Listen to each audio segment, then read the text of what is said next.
ஒரு நிமிடம் கூட இந்த வீடியோவை தள்ளிவிடாதீர்கள். ஏனெனில் நாளைக்கு நீங்கள் கோடீஸ்வரராக போகிறீர்கள். அது எப்படி சாத்தியமாகும் என்று நீங்கள் நினைக்கிறீர்களா? முருகனை ஒரு முறை தரிசிக்கிறீர்கள் என்றால் அவருடைய அருள் உங்கள் வாழ்க்கையில் வெற்றியும் செல்வமும் மகிழ்ச்சியும் கொண்டு வரும்.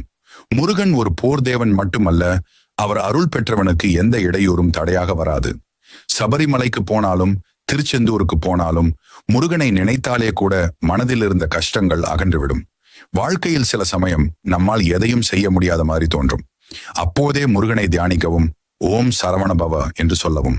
அந்த ஒரு சொல் உங்களுடைய மனதை வலிமையாக்கும், உங்களுக்குள் இருக்கும் தைரியத்தை எழுப்பும்.